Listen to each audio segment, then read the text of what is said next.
ये उसी पाप का फल है कि तेरे सामने तेरी बहन का बच्चा जिंदगी भर अपने बाप के लिए तड़पेगा। बाबूजी!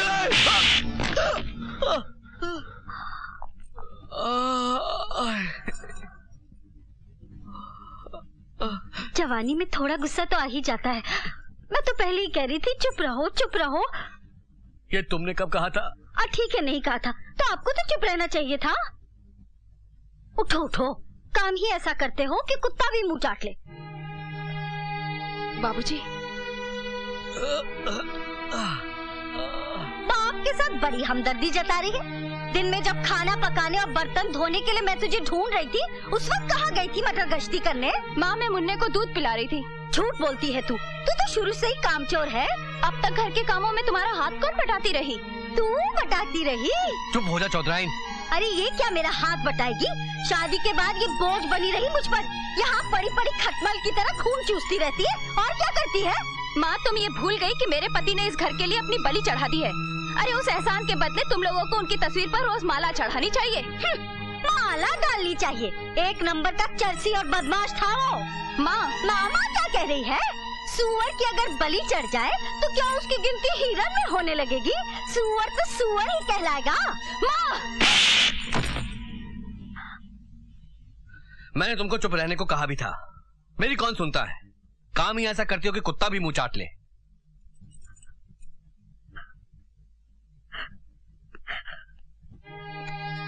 उठो,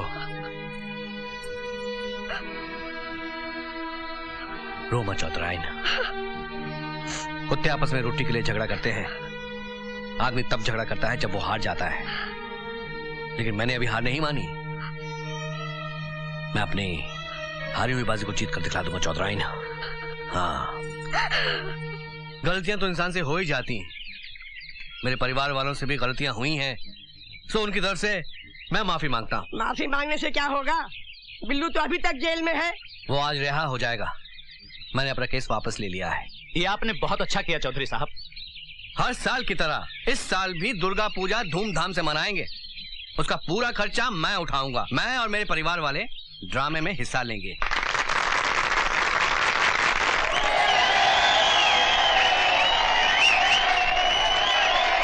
शांत शांत शांत। सज्जनों, क्योंकि दुर्गा पूजा का समय आ गया है, आज हम द्रौपदी चीरहरण का ड्रामा प्रस्तुत करने जा रहे हैं।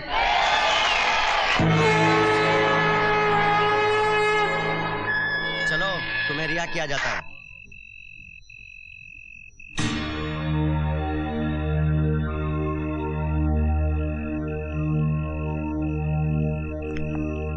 सर, वो जा रहा है, जरा उससे प्यार से बात कर लीजिए। तुम फिर वही राग अलापने लगे। सर, आप भूलिए मत कि आपका नाम भीष्म है और वो एक छक्का।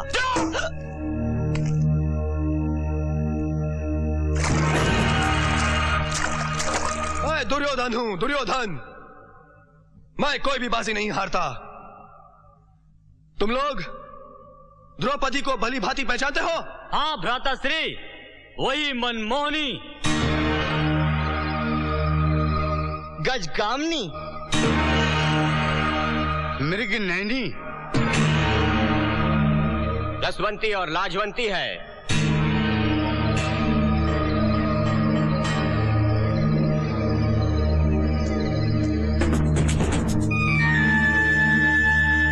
जाओ, उसी द्रौपदी को शीघ्र ही प्रस्तुत करो। जो आज्ञा भ्राताश्री। अन्याय, ये घोर अन्याय है महाराज। आपको कुछ दिखाई दे रहा है महारानी? महाराज, माँ को वैसे भी बेटे की बुराई दिखाई नहीं देती। मुझे भी कुछ दिखाई नहीं दे रहा है। दुशासन, तुम शिथिल क्यों पड़ गए हो?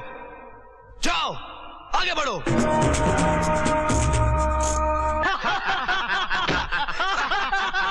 देखते क्या हो? यही उचित समय है जब तुम अपने अपमान का बदला ले सकते हो। इतिहास साक्षी है, ऐसा शुभ अवसर बार बार नहीं मिलता।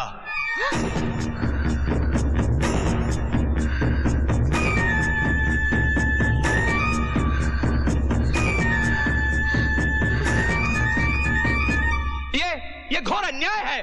अन्याय करना भी कभी कभी न्याय है भीष्म पितामह। दुशासन, कहीं ऐसा ना हो कि शिकार हाथ से निकल जाए। वरना कहीं मुंह दिखाने के योग्य नहीं रह जाओगे। जिस कहानी का आरंभ किया है उसका अंत भी कर डालो। देखते क्या हो, उसके लंबे केश पकड़ लो, झटका देकर जमीन पर गिरा दो। सब भूल जाओ, सिर्फ वो क्षण याद रखो जब अपमान की धधकती हुई ज्वाला में तुम जले थे।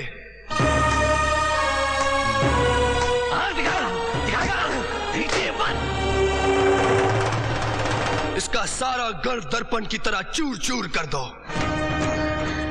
नहीं, मुझे छोड़ दो। महाराज, महाराज, घोर अन्याय। अन्याय कैसा? बड़ों की सजा छोटों को भुगतनी ही पड़ती है।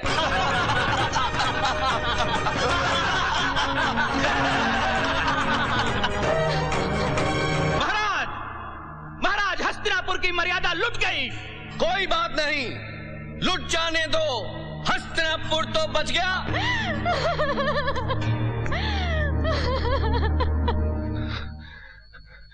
मैं उसका खून कर दूंगा।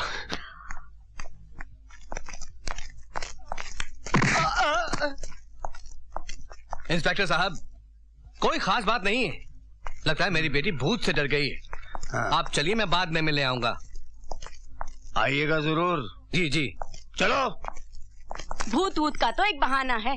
मुझे तो पूरा शक है कि उसकी इज्जत पर किसी ने हाथ डाला है। तू थी वहाँ? तूने कुछ देखा क्या? जब नहीं देखा तो कैसे बोल दिया कि उसकी इज्जत पर हाथ डाला गया? खबरदार, जो ऐसी बात अपनी जबान से निकाली तो मुखिया की बीवी होगी तो अपने घर में मैं तेरी जबान खींच लूंगी। हाँ, बिल्कुल ठीक कहा चौधराइन तुमने। अरे मौसी, जब तू वहाँ थी ही नहीं तो तुझे कैसे पता चला कि उसकी इज्जत चली गई? हाँ, बहुत गलत बात करते हो तुम लोग। लेकिन चौधराइन, जब तुहार बहू वो आदमी का घर में गई थी तब तुम भी तो वहाँ नहीं थी। फिर तुमको कैसे पता चला कि उसकी इज्जत चली गई? चौधराइन, ये बात ठीक नहीं है। अपनी औलाद के किए पर तो मखमल का पर्दा, और दूसरे की औलाद अगर हीरा भी है तो उसे बेकार कचरा कहकर पूरे गांव में, दुनिया में ढंढोरा पीटना। मैं अपने दुश्मनों का नाश करने के लिए साल में एक बार हवन जरूर करवाता हूँ। मैंने भी कसम खाई है कि बिल्लू की लाश देखने के बाद ही वंदना का चेहरा देखूंगा। सारे फसाद की जड़ तो है ये। हर बात घूम फिर कर मुझ पर ही क्यों चली आती है? इसलिए कि तुम्हारा ही फैसला था, नाटक द्रौपदी चीरहरण करेंगे। हो गया ना चीरहरण, और रोल भी करेंगे अंधे धृतराष्ट्र का। मैं पूछती हूँ, कुछ करोगे या अंधे बने रहोगे? अरे कुछ करना है, इसलिए तो उनके पास आया हूँ। अरे ये क्या करेंगे? इनका तो हमसे ज्यादा बुरा हाल है। मेरा बुरा हाल है? वो कैसे? अरे मेरी बेटी का चीरहरण तो एक छक्के ने किया, मगर इनका चीरहरण तो एक 2 टके की छोकरी ने किया, वो भी पूरे गांव वालों के सामने, जबकि पुलिस की वर्दी भी पहने हुए थे। राम राम राम, उसने थप्पड़ भी मारा तो बहुत जोर का। मेरा नाम भी भीष्म है। उसी दिन मैंने भीष्म प्रतिज्ञा की कि मैं भी उससे बहुत ही भयानक बदला लूंगा।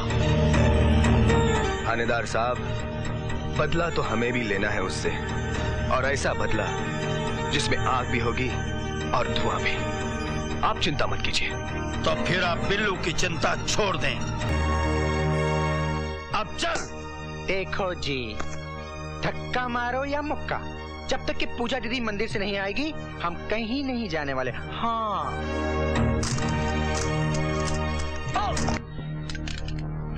छोड़ दो। तुम्हें पूजा तिथि पर बहुत घमंड है ना?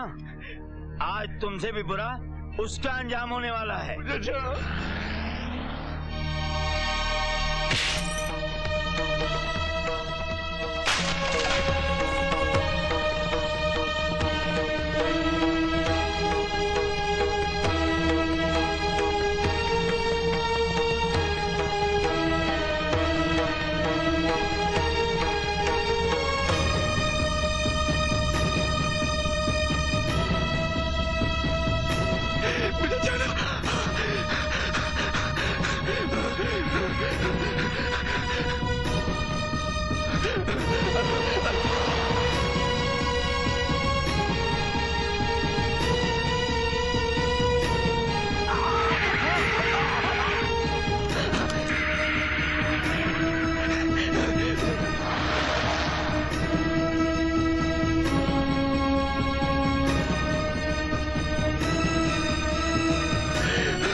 मेरी शक्ल गौर से देख, यमराज से मिलती है।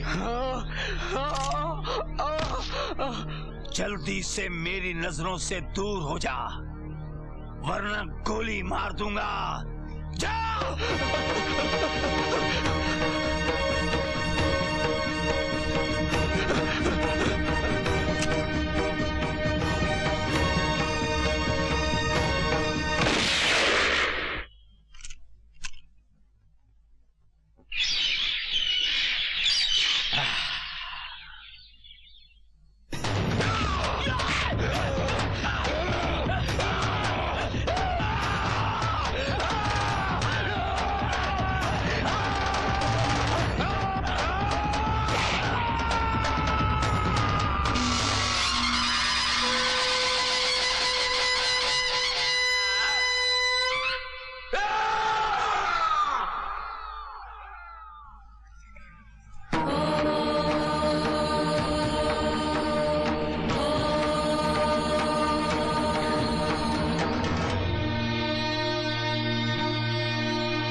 देखते क्या हो, जल्दी जल्दी इस पर लकड़ियां डालो।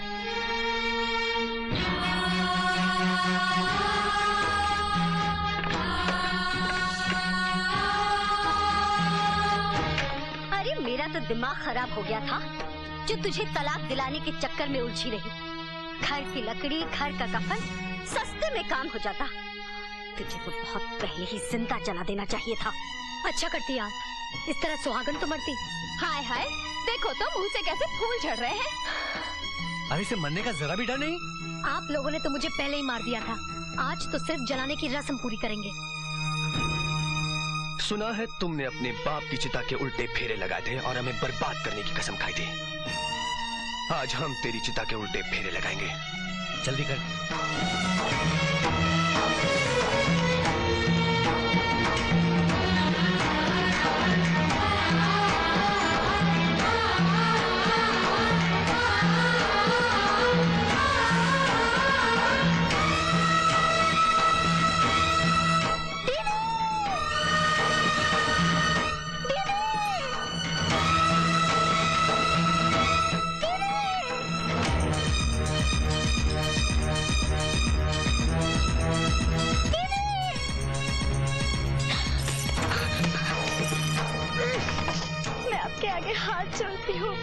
मेरी दीदी को मत मारिए। तेरी दीदी तेरे सामने मरेगी, समझी? मैं भी अपनी दीदी के साथ जान दे दूंगी। तू तो जिंदा रहेगी और मेरे पास रहेगी, मेरी रखेल बनकर। नहीं।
हराम, तू अभी तक जिंदा है?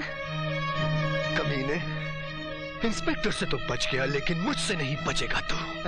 जाने भी दो छोटे चौधरी, बात आगे मत बढ़ाओ, वरना ये गांव वाले कहेंगे कि आपके सामने नाचने वाला लौंडा आपका जीजा जी बन गया। हाँ।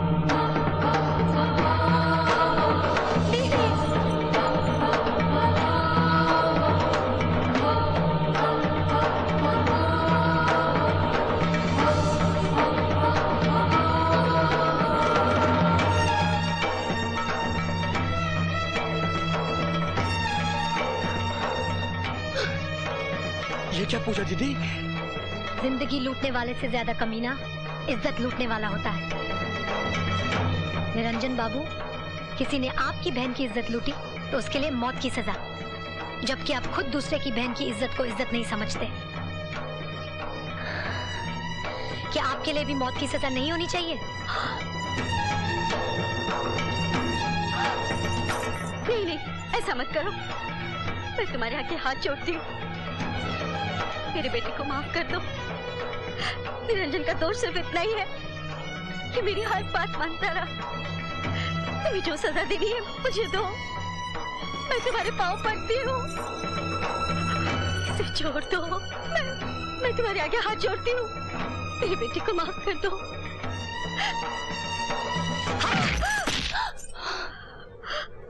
अब क्यों रो रही है? तू तो नागन है, तो फन मारकर खड़ी हो जा और डस ले मुझे, डस।